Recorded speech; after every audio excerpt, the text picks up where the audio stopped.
The business, motherfucker. The Daily Read. Your source for news, politics, sports, and all things trending.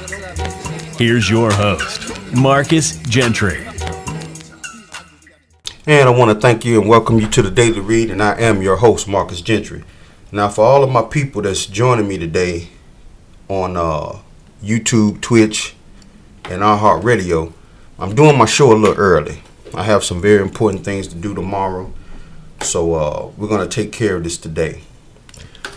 Today we're going to talk about the slow dismantle of the black family in America and why they're doing it.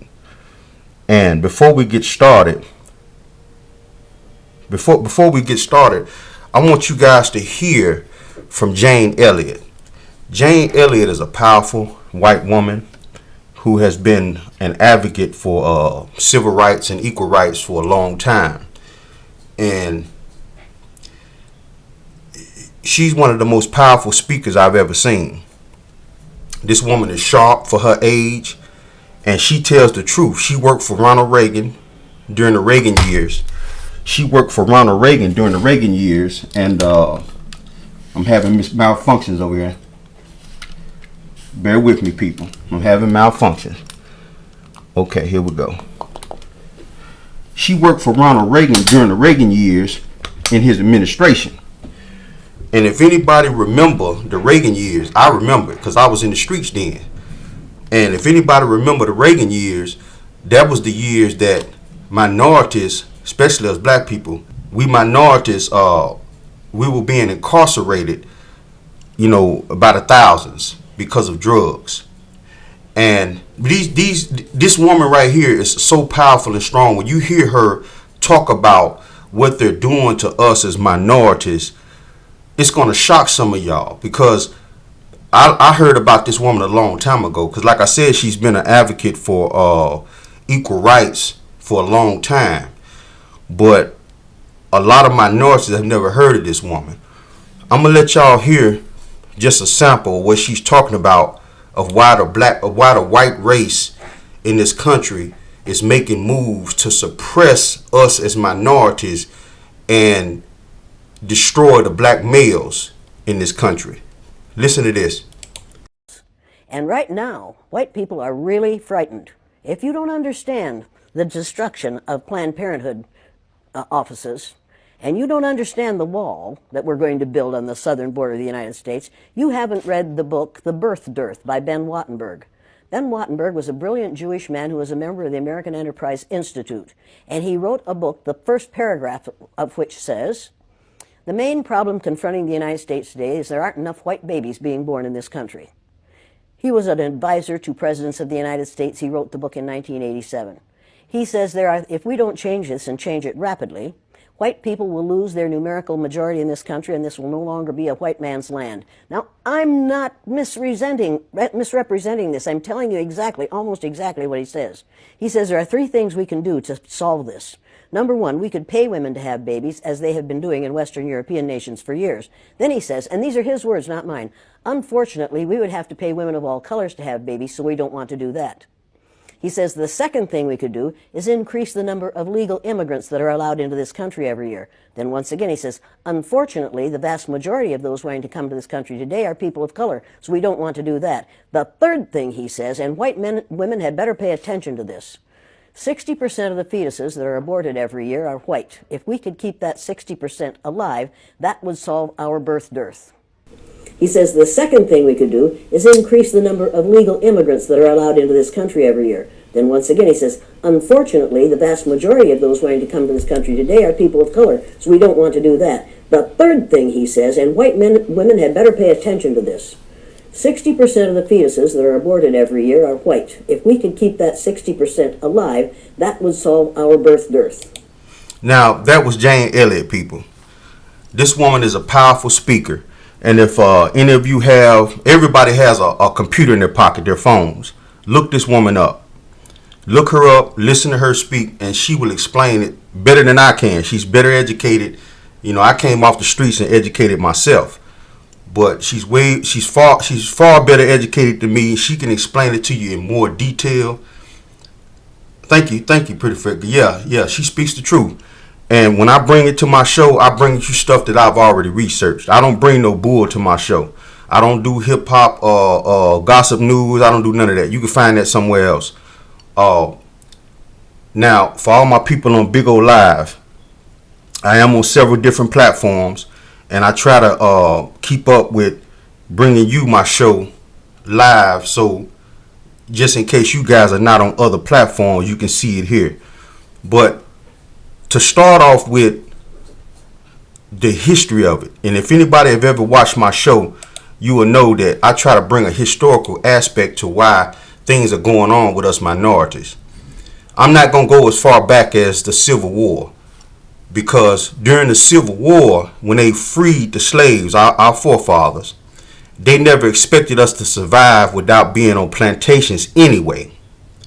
But once we started surviving and thriving in America on our own, tilling our own land, we had a Black Wall Street. That's when they started thinking that this was not going to be good for them. I'm going to jump ahead past the Civil War because, like I said, they never expected us to survive anyway. I'm going to start with Jack Johnson. The reason why I'm going to start with Jack Johnson is because Jack Johnson, the boxer, the black boxer, the one who destroyed a lot of white men who were heavyweight boxers back in the days, he basically was the start of this plot to destroy black males in this country. Let me explain that. Jack Johnson was the Muhammad Ali before Muhammad Ali. He stuck his middle finger up at white people. He didn't care. He would beat any white people that got in the ring with him. And he would have sex with white women. White men didn't like this. But he brought a lot of money to some white men, some powerful white men. So they protected him. What they did, thank you, my brother. I appreciate that. And you will get blessed in return. Thank you, brother. But Jack Johnson, back to Jack Johnson. Jack Johnson was the Muhammad Ali before Muhammad Ali. Jack Johnson was the man who would go across state lines with white women, be in photographs with white women. And a lot of people didn't like this. So what they did was, instead of them trying to beat and lynch Jack Johnson, they couldn't do that because it's against the law in some places. And Jack Johnson was very careful of staying around people who protected him. So what they did was they started creating laws that suppress blacks from doing certain things, just like the law they passed down in Atlanta and in Georgia, because they didn't like how Atlanta flipped towards Joe Biden instead of the Republican. Not Atlanta, but the whole state of Georgia. They done created a law now to where if they don't like the election results in Georgia, they can go back and try to recount, redo whatever they want to do. Now you can't give people bottled water and snacks when they're standing in long lines in Georgia, because they know in the black communities where the voting booths are, they have longer lines than in the white communities. So they passed the law that was added to this. Now you can't give somebody bottled water. You can't give somebody a snack to hold them through until they can get in to vote. You see, they've been doing this for the last 60, 70 years, ever since Jack Johnson. Now, back to Jack Johnson. There was a law they passed called the Mann Act. That law is still in effect to this day, but is mostly used for pimps. So when a pimp takes one of his prostitutes across the border of another state, the feds can come in and capture him and arrest him and give him the Mann Act. So what they do now is they'll send their girls ahead of them on a plane or a bus or a train and make sure that they have their ticket. And then the pimp, he'll follow the girls later with his own ticket. That way they can't accuse him of the Mann Act. But see, this is the law that they passed because of Jack Johnson. Jack Johnson was seen photographed with white women on trains going across state lines with these people. Thank you, Shorty. Thank you. I appreciate that. So now we're in a situation where they're starting to think that we can't brutalize these people, but we're going to start taking their fathers, their uncles, their men out of the household. You see, every other nationality in this country still considers the father as the head of the household. That's the reason why other communities have less crime, less poverty, more education with their kids. But when you snatch the father out of the black households and turn everybody against black males, you consider them dangerous. You got black women even consider black men no good. All of this was designed. This is not something that just popped up out of the blue. All of this was designed. And like I said, it started with Jack Johnson. I want to get into a little bit more of what Jane Elliott had to say about the birth dearth. And then we're going to come back and move further into this. Does that sound like racism to you? Can you talk a little bit about the trauma associated with? The trauma associated with it? Yeah. One of the main traumas is it tells white people that they are superior because of the lack of melanin in their skin. And then they find out suddenly that we've got a black president. That's traumatic. That's where the trauma is. Living a lie, finding out the truth is traumatic. Finding out now, recently, that within 30 years, white people will be in the numerical minority in this country is going to be traumatic. White people are scared to death right now, particularly white males. Now, like I said, I had to before I go further into this, I had to give you Jane Elliott, because this is a woman who, she speaks the truth to power, and she speaks the truth. You know, like she says, her husband's dead and she has no fear but God. I'm the same way. I've already had white nationalists and racists in my inbox. I don't care. My kids are grown. I've already raised them and they out doing good in the world. I can defend myself, so I don't care about that. But I'm going to speak the truth at all times. And it's going to be some black people that's not going to like what I got to say too. And the reason why that is because they have learned to prosper. Listen what I'm saying, people. They have learned to prosper off of this type of society. I'm going to give you an example. Somebody like Kanye West, knowing good and well that a person like Donald Trump doesn't like him, he prospers off of the society that we have today. He prospers from that. I can go down the list and name other celebrities, and they're just normal people in industry, people in business. They prosper off of this.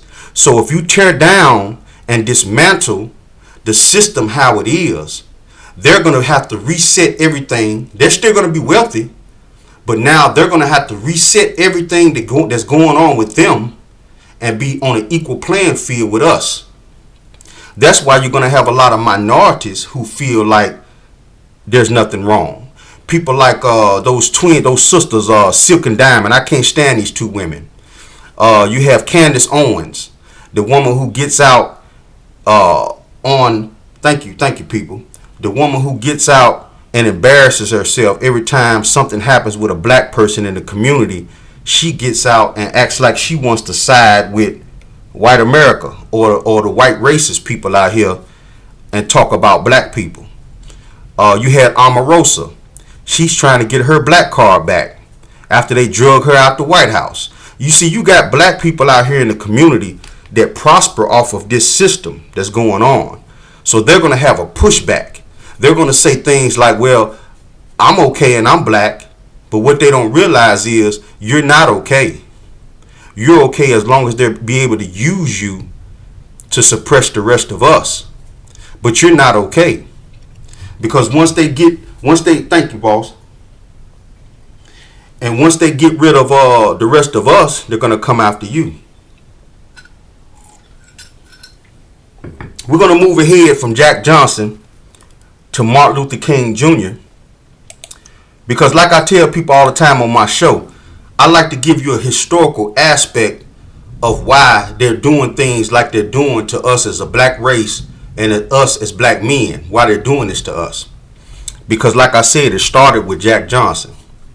Now we're going to move ahead to Martin Luther King Jr.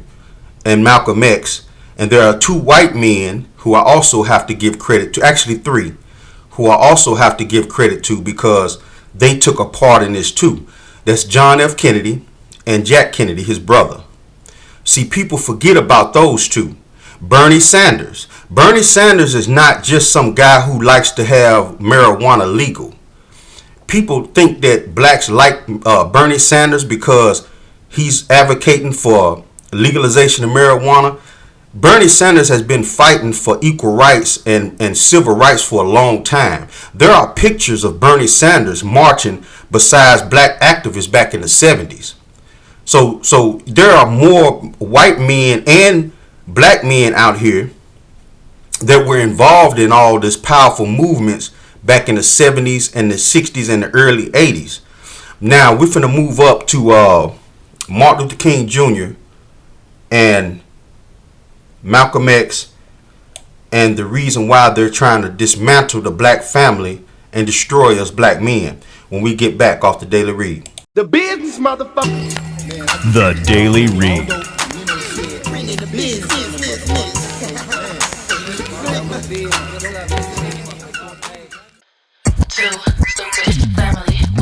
Me and Bae gon' always be tight, though you not with me every single day and night. Even when they start to acting like a fool, yeah, they loving every single thing you do. You know that they can always be themselves. They love each other more than anybody else. And every day as you see them on YouTube, you know there's not one, it'll always be just two. Too stupid Emily, too stupid Emily, too stupid family. They'll make you scream. It makes me wanna sing. It's a family thing, a family. Too stupid family, stupid family. They'll push your buttons. It makes me wanna cry. It's a family thing, a family. Too stupid family.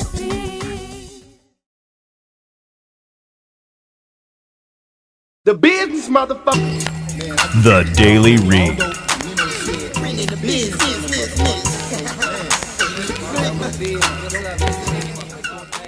And welcome back to the Daily Read, and I am your host, Marcus Gentry. Now, the first part of the show, we talked about Jane Elliott and Jack Johnson and the start of the systematic dismantling of the black family. Like I said, this didn't start during this or after the Civil War. They were mad that they had to release the slaves after the Civil War, but they were arrogant enough to believe that we wasn't going to survive on our own without being on a plantation. But right around the time of Jim Crow, that's when they started to see that we black people are very resilient. We're going to survive wherever we go, and we're going to multiply. And this is the reason why, you know, they have decided to put the black female at the head of our household instead of the black male. I'm going to give you an example why before I go further. If we had a race war in this country, if we had a serious, out and open race war in this country, and black women are naturally nurturers, black men are hunters and hunters. So if a clan, say 5 white Klansmen, had one of our kids outside at gunpoint, and he said, "Hey Marcus, come out the house, bring the rest of your family with you." Me being the head of my household, my thought process is this: I'm going to get the rest of my family out the back door and get them to safety. And I'm going to pray that they don't kill my son. But if they kill him, I'm going to come back and get my revenge after I get the rest of my family to safety. That's my thought process. Now, most women who are actually nurturers, they're going to get themselves up and pray to God that they don't kill and rape the rest of us. That's the reason why they deal with the black woman instead of the black male, because they know that we black males are more dangerous than black women. We're not going to play games. I'm not saying that black women will play games neither. Black women have shown themselves to stand up and take control of a situation when they have to. They are our queens. But they know that we black males will fight back, period. And we would destroy this country if we have to. So now I'm finna get into Martin Luther King Jr. and Malcolm X. We already talked about Jack Johnson. Now, two more black men have stepped up during the 60s. Dirty Red and Martin Luther King Jr. Both men had different aspects of how they were going to lead the black race into equal rights in this country. Malcolm X was more militant. Martin Luther King Jr. was more peaceful. But they were still both powerful men. Black men. They don't mean they didn't have black women behind them or beside them fighting this fight.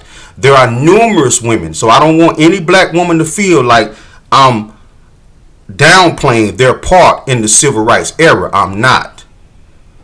But the actual leaders of the civil rights era were mostly black men. America saw this. They saw the danger in this. So now you had assassinations. They killed Martin Luther King Jr. They killed Malcolm X. They killed John F. Kennedy because he was involved. They killed his brother, Jack. It was an assassination that went on for almost 5 years of black leaders in the black community. Once they cut the head off the snake, the rest of the body just kind of flopped around. There were other men that stepped up, but those men weren't as powerful as the two men I just talked about. So now the plan is coming into full light. So now we got to jump up a few more years. We're going to jump up to Ronald Reagan.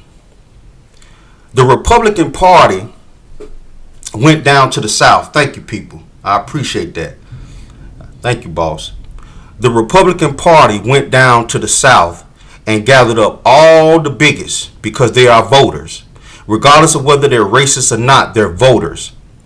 They knew that the Democrats, because of John F. Kennedy and Malcolm X and Martin Luther King Jr., had invited all of the black people and the minorities into the Democratic Party.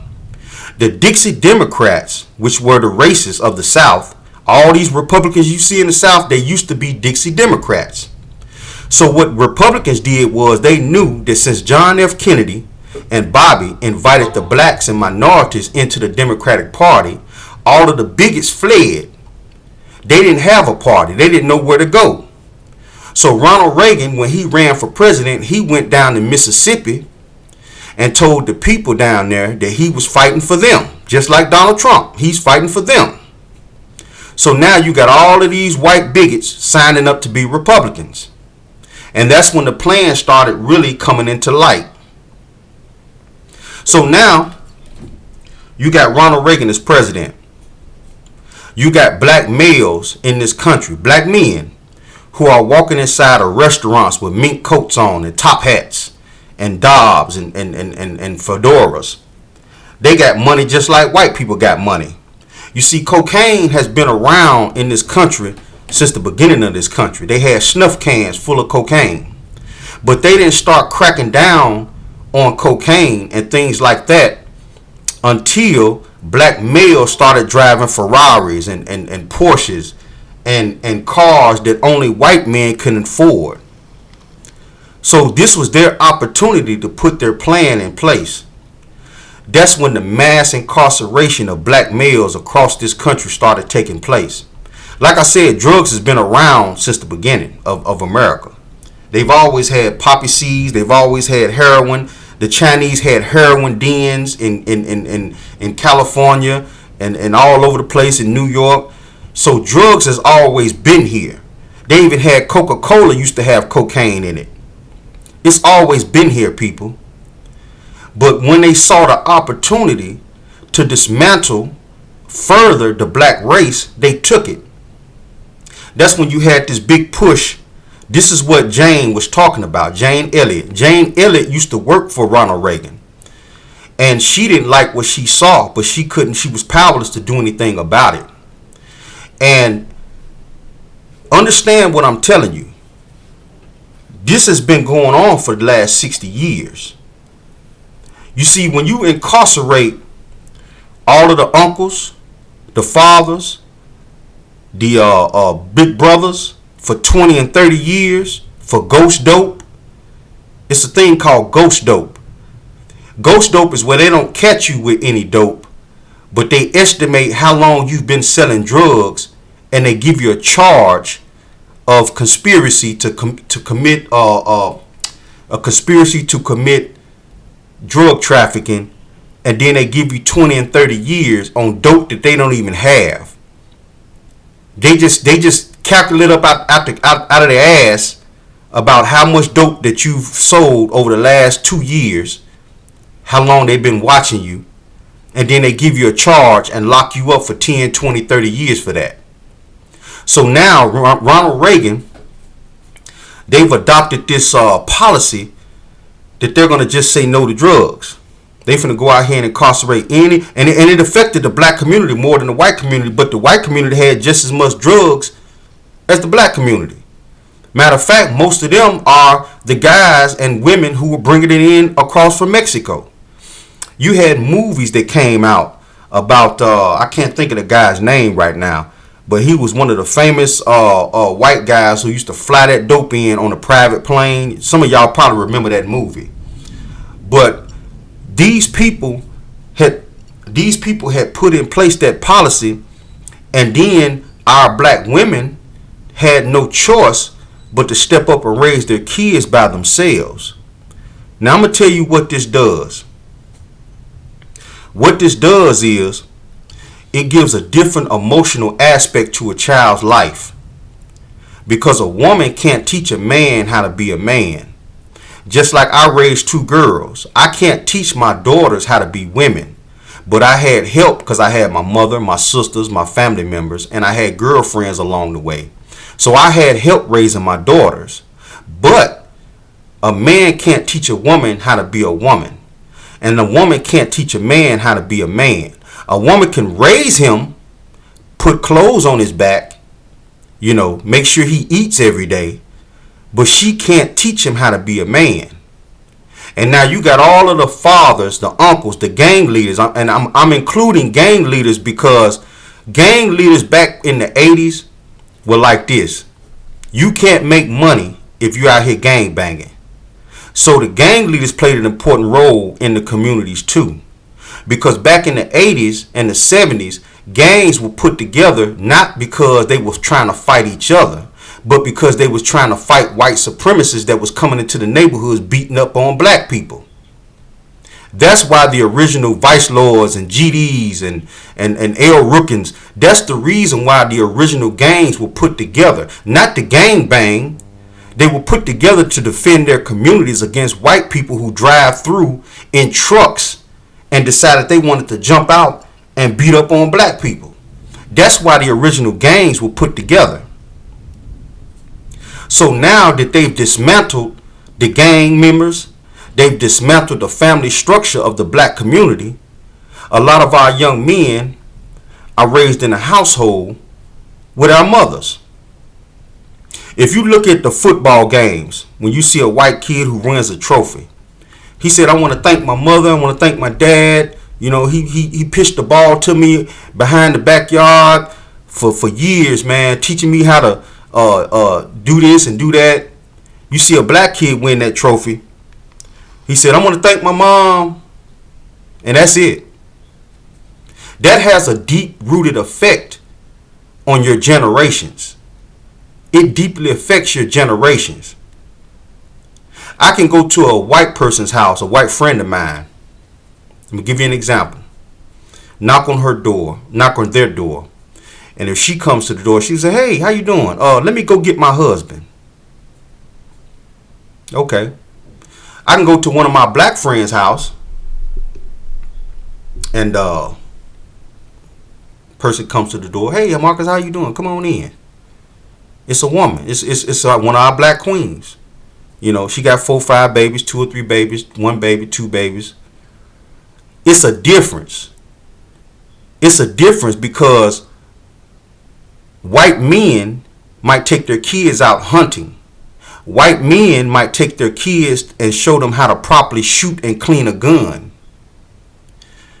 Black families, my grandmother used to always tell me, I don't want no guns in my house. But if I see a white grandmother, she's out in the woods hunting with her grandkids. She got her little mitts on. She got her little shotgun out there. It's a difference. And it's having a deep-rooted effect on us as minorities.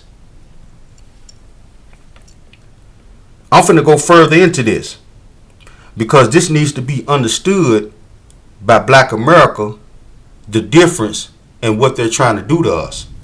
And see, once you know the truth and you still act in the way you act, then there's no excuse. Once you figure this out and the light gets turned on in your eyes, and see, a lot of people don't like the light turned on, they turn away from you. If you flip the light on in somebody's eyes too fast, they'll turn away from you because they like to be in the dark. Just like Neo and that movie where they took the red pill or the blue pill. What's the movie? I can't think of the name of the movie right now, but you know, you take the red pill to find out the truth, or you take the blue pill and stay ignorant to what's going on. Some people want to stay ignorant to what's going on because, like I said, they prosper.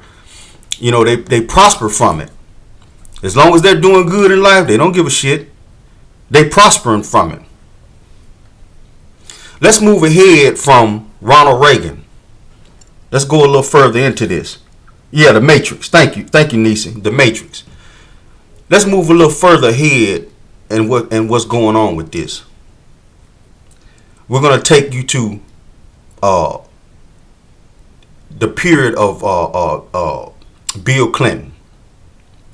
Bill Clinton and Hillary Clinton, in my eyes, were not bigots, but they got labeled that. And I'm gonna tell you the reason why they got labeled that. It was because of an incident that happened where some Mexicans had killed a woman and her daughter in California. She went down the wrong street, and it was a gang territory. And back in the 80s and the early 90s, actually the early 90s when Bill Clinton took over, it was a big thing about Colors came out. The movie Colors came out. It was a big thing about the gangbangers in California. What Colors didn't tell you was they touched on it a little bit. There was more than just black gangs in California. There was the Mexican gangs too. The white woman and her child, she could have been a junkie. I don't know. But the fact of the matter is she went down this street. They jumped out, shot the woman's car with an AK-47, killed her and her child. Hillary Clinton got on the news and said these people are animals. These people are animals, and she got on TV and said these people are animals and they need to be stopped. Now, at the time, like I said, I was in North Carolina at the time it happened, and we had a block that all of us hung out on, all the gangbangers hung out on. But when we was on our block, if somebody came down the road, you know, looking for the... We were the type of people, man, get out of here, man. You don't supposed to be down here. We didn't kill them. We even thought that what they did was senseless. You know, we thought they were animals too. What you gonna kill these people for, man? Tell them to get out of here. You know, because when you in the time of war, you killing and fighting, you can't make money like that. So years later, people tried to get it confused and tell other people that Hillary Clinton was calling black people animals. That's not what she said. I was alive during that time. And Bill Clinton's hands was tied. Bill Clinton had to add on to what Ronald Reagan started. Ronald Reagan started the systematic dismantling of the black family. Bill Clinton added the gun law onto the bill that Ronald Reagan started because he was trying to keep guns out the hands of gang members, not because he was trying to be racist. When that incident happened, if Bill Clinton wouldn't have did nothing about it, they would have ran him out the White House. Because everybody, even blacks during that time, was upset about these Mexican gang members shooting this white woman and killing her because it was senseless. It was senseless.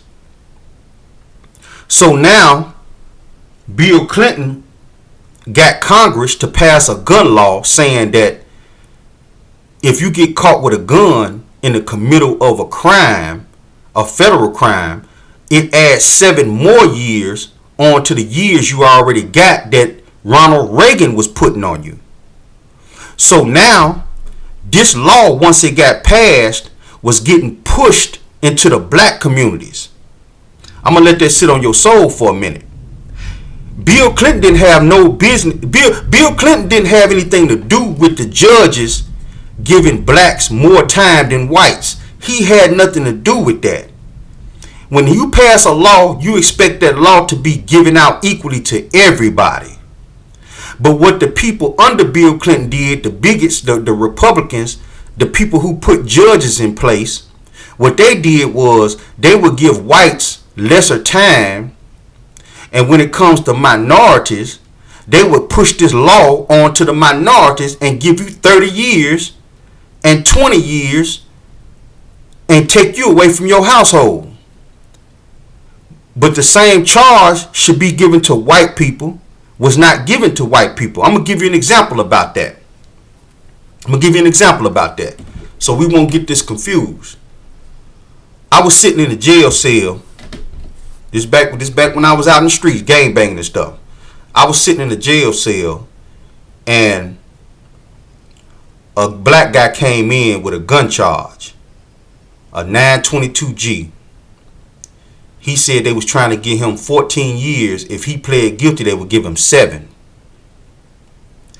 A white guy came in with the same charge. He had meth. He was cooking meth inside of his trailer. And he had a shotgun inside the trailer. He had the same charge. This is what they did to the white guy and the black guy.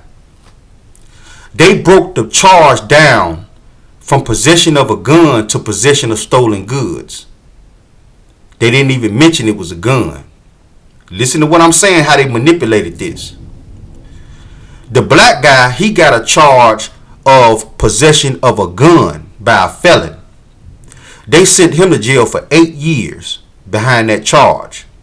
The white guy, they broke his charge down to possession of stolen goods. Listen to the difference. It was a gun, but it was a stolen gun. So instead of them charging him with having a gun, they charged him with stolen goods. That gave the judge an opportunity to give the white guy 2 years, and he's back out on the streets with his family, being the head of his household, being the big brother, being the uncle. They didn't get a black guy the same opportunity. They charged him with possession of a gun. So what that did was that took him out of his family for 8.5 years. That's almost a whole generation. Actually, it's not a whole generation, but 8 years is enough time for his kids to damn near be grown. That means he's not taking no part in the development of his children. That means his wife or his girlfriend who's raising his kids, she got to get out here and make do however she can get it. She got to get it. I'm hoping that's sitting on some of y'all soul. I'm hoping y'all understanding what I'm saying. This is a systematic dismantle of the black community, of the black family. I'm going to go into this last commercial break. And when we get back, we're going to bring everything up to Donald Trump.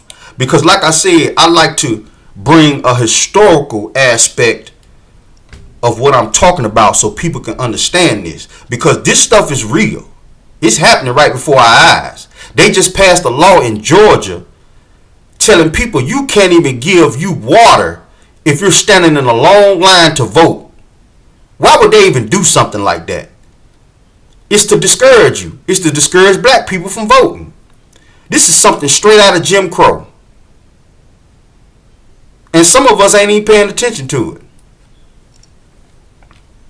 We're finna get into the next commercial break. And when I get back, we're going to bring everything up. The business, motherfucker. The Daily Read.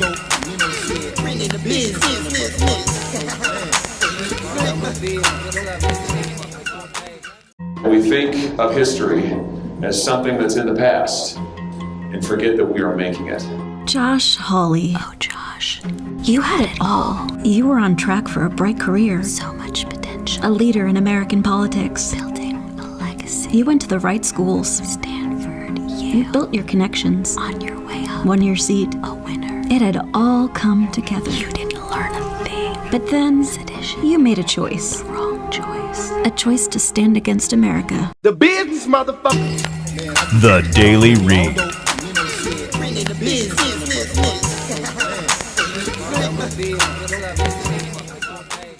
All right, people, and welcome back to the Daily Read, and I am your host, Marcus Gentry. Now, I'm going to go back over this just in case people just not joining me. We talked about Jane Elliott and the words she spoke, and she still speaks, and Jack Johnson. I took you through a timeline from the beginning, and now we're going to end it up with this current stuff going on with Donald Trump and the Republican Party. I took you through that history. I like to bring a historical aspect to my show. And like I say, I don't bring nothing to my show unless I study this stuff. You know, you can go out and find it yourself. You got a computer in your pocket. Everybody has an iPhone or Android in their pocket. It has Google on it. And if you don't want to go to the phone because you think some of the stuff you find on the internet might be fake, go to the library. Everybody has a local library. Go down there. You know, it don't cost nothing for a library card. Not the last time I checked. I think if it does cost something, it might be $1. But from what I know, library cards are free. Go down there, look this stuff up yourself. But I'm not gonna bring nothing fake to my show. Now let's get to this Donald Trump character, the orange clown in the White House, or was in the White House. Now, Donald Trump, he was a product of all of this that I'm talking about. White America, for 8 years that Barack Obama was president, they were frightened. They were thinking to themselves, they've let America go out of their hands. White women put Barack Obama in power, because if it wasn't for the white woman vote, he wouldn't have never won both times, because there's not enough black people in this country to vote for him to put him in office. So it was the white women. The white men didn't do it. It was the white women who stood up and said, okay, you know, he's a decent black man. We're gonna trust in him. Now, for 8 years, the white men pushed back. They've already been dismantling black men in America, and they couldn't believe that a black man made it through. They couldn't believe this, that a black man was decent enough. I think the only thing they can really say about Barack Obama's past is two things. He didn't treat his stepbrother. I think he got a brother that was in Africa. He didn't treat his stepbrother normally. You know, he ignored him. He was living in poverty. That's one of the things that they try to talk about Barack Obama from. But I got brothers that I've never even met myself. I don't know whether they're living in poverty or not. They're in Chicago somewhere. So I can't fault him for that. He probably didn't really even know who the guy really was. But he had a brother, I think, was living in New York. Another thing, he smoked weed when he was in college. Those are the only two things that they can really dig up on Barack Obama, and they couldn't believe it. You know, after they've dismantled the black men in the communities for decades, one of us slipped through. So then you had, so then you had 8 years of hatred that was already bubbling up under the surface of America, because like I said, they've been destroying the black family for decades. But now that racism that was bubbling right up under the surface exploded because of Barack Obama. Not because he was a bad president. Barack Obama was the average middle of the road president, just like Bill Clinton, just like the Bushes. He was the middle of the road president. He didn't do nothing spectacular. He didn't do nothing bad. He was a middle of the road president. But they treated this man like he was a pariah, like he was just the worst president alive. And then when this clown show got in office, this Donald Trump character, they treated Donald Trump like he was just the best thing since sliced bread. That's because he started off with bigotry. He came right out and said it. You know, he called Mexicans rapists and murderers. And I know a lot of Mexicans, and I know Mexicans, they can't stand rapists. If you're a Mexican and you're a rapist, they will beat you up if they catch you. I know these people personally. The Mexicans call me Black Indio. That's my nickname when I go down and hang out with my friends in Texas, and that's what they call me, Black Indio. That's my nickname. So I know a lot of Mexicans, and them people, they don't like rapists and murderers and all that stuff. Now the gangs down in El Salvador and Mexico, yes, they are rapists and murderers. They are bad. But the vast majority of Mexican people, they are not rapists and murderers.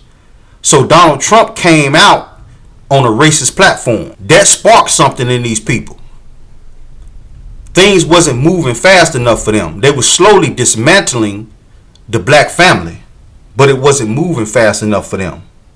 So Donald Trump came out with this racist platform and gave these people backbone to come out, and it exploded. So now you got laws being passed that Kamala Harris and Joe Biden are trying to dismantle. But this is the thing that was done during Donald Trump's era that people didn't think about. The judges. Donald Trump put over 300 judges on life appointed terms in office.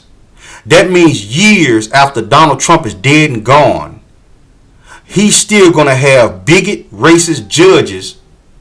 He's still going to have bigot, racist judges on the bench that he put there.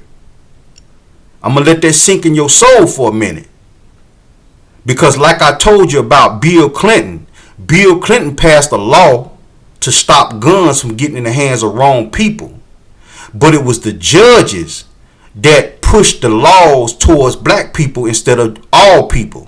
So this man done put, during the 4 years he was in office, 300 judges all across this country in office. That means once your black child or your minority child goes before a judge, 9 times out of 10, he's going to get a harsher prison sentence than the white child, regardless of whatever laws that they pass in Congress. If that child steps before that judge, they have loopholes. I just showed you a loophole. When I told you about the black guy that went in court for a gun charge and the white guy that went in court for a gun charge, they have loopholes that they can use to keep the laws pushed towards black people. Now you got an explosion of feminine men in the black community. Feminine men walking around. I was looking at a guy on the red carpet. He's a actor that be in a lot of movies. And I got to say something about Hollywood too. Hollywood plays a part in this. He's all on the red carpet with a damn dress and a tuxedo. Whenever you see these movies promoting homosexuality, your business. If you a homosexual, that's your business. But when you see these movies promoting homosexuality, it's usually a white woman who's a star of the show. She loves this handsome white guy, and she always has a sidekick who's a black gay guy. Think about that. Look at all the movies you've seen over the last 10 years. It's always some weirdo, some black guy with his hand on his hip, telling this white woman how she should go about dating the white guy. Think about that for a second. All you gotta do is just look at TV every day. Every show come out. They even got a show on TV I like. It's a new show. Thank you, Savage. Thank you, babe. There's a new show coming out. I think director Spike Lee, not Spike Lee, but the other guy that made Us, the movie Us. That's a powerful movie too. Y'all should watch that. Us. It's serious. But it's basically they're talking about how, you know, the white race is systematically destroying us through homosexuality. That's part of it. It's not just incarceration. But when you have our black queens out here having to raise our children by themselves, that plays a role in it. Black men are more emotional when they're raised by their women, our women, than they are when they're raised by our men. I'm going to give you an example of that. I used to watch my stepfather. I didn't let him know I was watching him, but he was in there shaving. He had his face all lathered up. He had his wife beater on. He was in the mirror in the bathroom. You can't get that out of your mother. The first time I moved to the South from Chicago, he pulled a lawnmower out when my mother started dating him. He pulled the lawnmower out. He said, "Hey man, I pulled that lawnmower out. Go out there and cut the grass." And I looked at my mother. She said, "Boy, you heard what he said. Get your ass out there and cut that grass." And see, when you growing up in Chicago, you don't, ain't nobody cutting no grass in Chicago unless you're on the south side or the suburbs, you got a yard. But most of the places in Chicago, the city cut the grass because the city owns that little strip of grass. So you're not cutting grass up there. So I stomped my way all the way outside and cut that grass.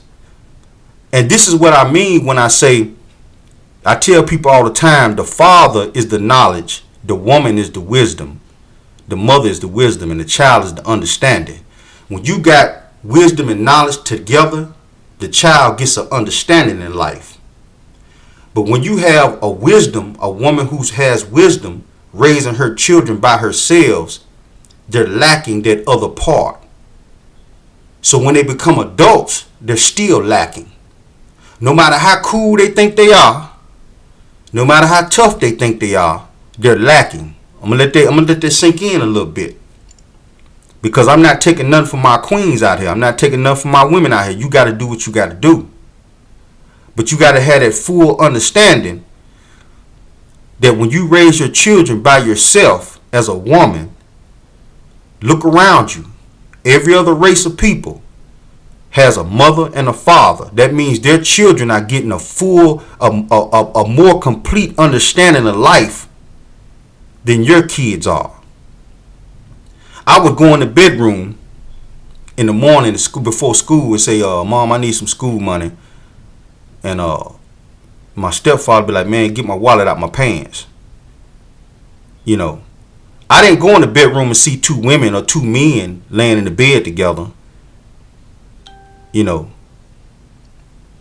And like I said, if you're a homosexual, that's your business. But just know that they are promoting this in black men. They're incarcerating the ones who aren't with this, who are tough enough to get out here and become something. Then the rest, they're promoting homosexuality to. And then they are giving women, our black women, this idea in their mind that you can do it by yourself. You don't need no man. That's dangerous. I'm explaining that to you. I'm a Mason. And I had my pink outfit on. I got a pink shirt and some pink Timberlands that we was doing we was giving away food for a group of people who were out there fighting against breast cancer. And I heard this black woman that I've been knowing for a few years now. She's an advocate in the black community when it comes to equal rights and things like that.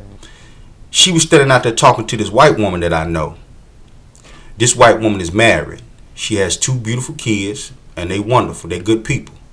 She was telling this black woman, "Girl, you don't need this. You don't need that. You don't need this." It kind of made me mad. I'm going to tell you why. Because at the end of the day, when she goes home, she's going home to a complete family. But when that black woman goes home, she's going home to a broken family. But she's putting it in her mind that you don't need a complete family. And it disgusts me. It disgusted me. And a few weeks later, I saw her on Facebook asking people on Facebook to give her and her kids some money because they was about to lose their house. I inboxed to her and I told her, I said, cause I used to date one of her friends. I used to date one of her girlfriends. And I inboxed at her and I told her, I said, man, you know, you need to buckle down, maybe find you a husband or something, because every 2 or 3 months you getting on Facebook and begging people in the black community to help you pay your rent. I said, that's not proper. She got pissed off, and I didn't know we was on a group chat. I didn't know we was on a group text. A lot of the men started putting up laughing emojis, and a lot of the women started getting on my case about how I was treating her. And like I said, I apologized to her because I didn't know that we was on a group chat. I thought we was on a private line when I told her that. And I did apologize to her. But I didn't apologize to her for what I said. I apologized to her for being out in the open like that. Because what I said was factual. She's the type of woman who has been single, raising her kids by herself for damn near 6 years, as long as I've been knowing her. And she would snub her nose up and talk about black men fast, instead of going out here trying to complete her family. And then she rides with this white woman who's married and telling her all kinds of crap about how she don't need this and she don't need that. But at the end of the day, that white woman goes home to a complete family. And like I said, it pissed me off. I'm towards the end of my show. I can only upload an hour-long show to iHeartRadio. So I'm going to end this program, and I hope you guys learned something. They are dismantling us as a black race, but there are some conscious people out here, blacks that's in our communities, black women and black men, who are finding out this, you know, and they're fighting back. So I hope you all learned something from this, and I want to thank you for joining me on the Daily Read. And until next Sunday, I'm out. The business, motherfucker. The Daily Read. Business.